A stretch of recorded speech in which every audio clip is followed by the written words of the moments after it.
આ જો મિત્રો, આ તમને કટ દેખાય છે ને જરીક એવી, હું તમને બતાવું. આ કટ દેખાય ને એ થોડી ખુલ્લી રહે એટલે.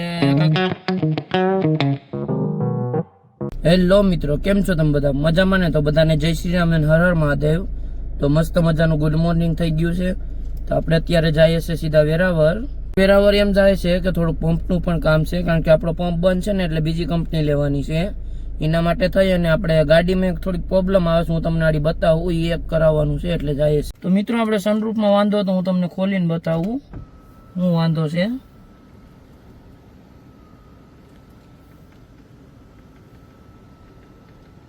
હા જો મિત્રો, આ તમને કટ દેખાય છે ને જરીક એવી, હું તમને બતાવું. આ કટ દેખાય ને એ થોડીક ખુલ્લી રહે એટલે કાંઈક ફોલ્ટ લાગે સેન્સરમાં, એટલે શોરૂમે આપણે જઈએ. તો ચલો કન્ટિન્યુ.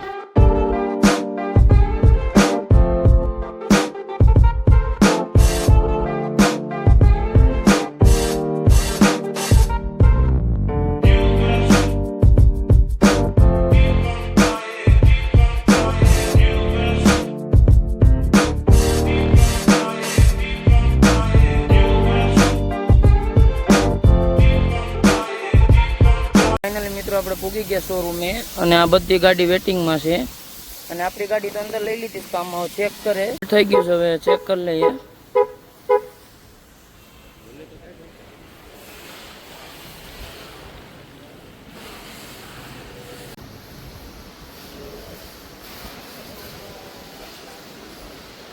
તો કમ્પ્લીટ થઈ ગયું છે મહેન્દ્રનો શોરૂમ વેરાવળનો.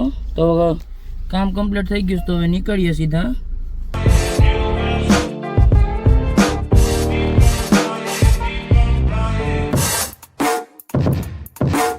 તો ફાઇનલી નીકળી ગયા ઘરે જવા માટે અને અહીંથી થાય છે 71 કિલોમીટર.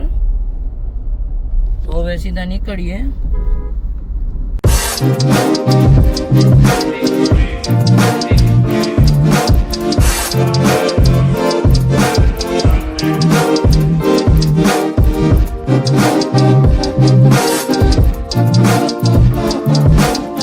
તો ફાઇનલી મિત્રો ઘરે પૂગી ગયા અને હવે મસ્ત મજાની ગાડી પાર્ક કરી દઈએ.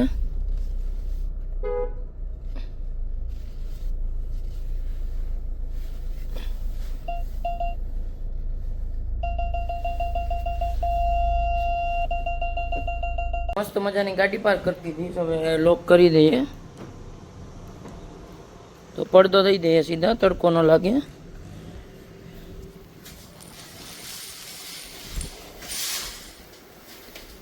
હવે સીધા કારખાને જઈએ, બરફ ચેક કરીએ, કારણ કે બોટું બધી આવકમાં છે. તો જોઈ આવીએ કેટલો બરફ છે. ઘટેમાં આવે તો બહારથી મંગાવવો પડીએ. ફાઇનલી કોલ્ડ રૂમમાં આવી ગયા અને આ કોલ્ડ રૂમ ભરેલો છે, એટલો ખાલી થયો છે અને આ બહારનો આખો ખાલી થઈ ગયો, કારણ કે 10-12 બોટો આવી ગઈ અને આજે પણ 10-12 આવવાની છે. તો એટલો બરફ છે અને ભઠ્ઠો બાકી છે કાઢવાનો, એ 7 વાગ્યા નીકળશે. ફાઇનલી આપણે મકાન ઉપર આવી ગયા અને કાલના વિડીયોમાં તમે જોયું હોય તો રાત પડી ગઈ હતી એટલે હું તમને બતાવી શકો નહીં. અને આજે એર વેન્ટિલેટર ફિટ થઈ ગયા છે ઓલા હવા મચ્છીની બહાર ખેંચવા માટેના. તો હું ત્યાંથી તો નહીં દેખાય પણ થોડોક દૂર આવી ગયો, ત્યાંથી તમને બતાવું. દેખાતા હશે મિત્રો, આ બધા એર વેન્ટિલેટર છે, આ જો ફરે છે.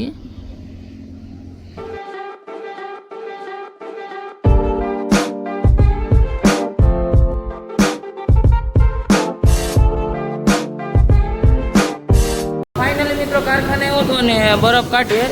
હવે 2 જ લાઈન રહી. તો હવે મસ્ત મજાનો બરફ તો નીકળી ગયો અને સ્ટોક થઈ ગયો પાછો ફૂલ, અને કાલે બોલવાની છે ખારી. તો ફાઇનલી મિત્રો ઘરે આવી ગયો છે અને રાત પણ પડી ગઈ. તો વિડીયો અહીંયા એન્ડ કરું. વિડીયો સારો લાગ્યો તો લાઈક, કમેન્ટ અને સબસ્ક્રાઈબ કરતા રહેજો અને તમને એક નવા વિડીયોમાં મળું. બધાને જય Shri Ram and bye bye.